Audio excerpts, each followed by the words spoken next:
when people have said on the doorstep to me that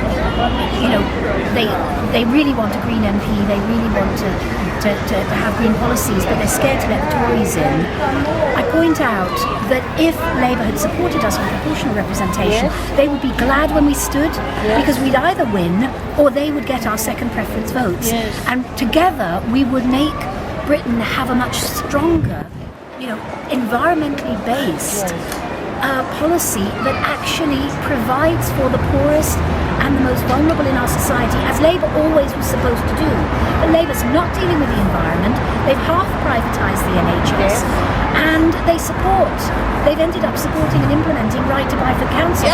I know. Which has taken our social housing stock away and left the councils with no resources to rebuild up the social housing.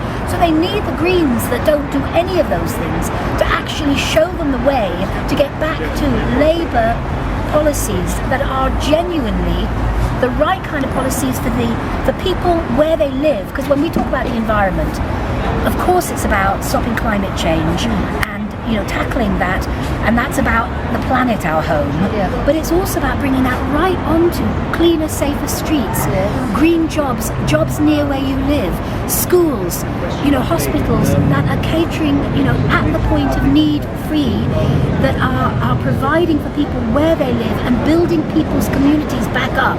Because otherwise we just live in this, wasteland of identikit, Tesco's, Eat Right, where there's the cheapest possible labour on 0 hours contracts. And what the Greens want are support the community shops, make sure they're paying a living wage. Therefore, you have people living and working in the same area, giving back to their communities, living near their schools, so they don't have to clog up the traffic and and pollute our streets with driving their kids to school. Walk your kids to school, teach them how to use the bicycles. But we have to make sure that the streets are safe enough for those kids to. This is green policy that Labour has got to have, pushing it towards sensible policies for this country again.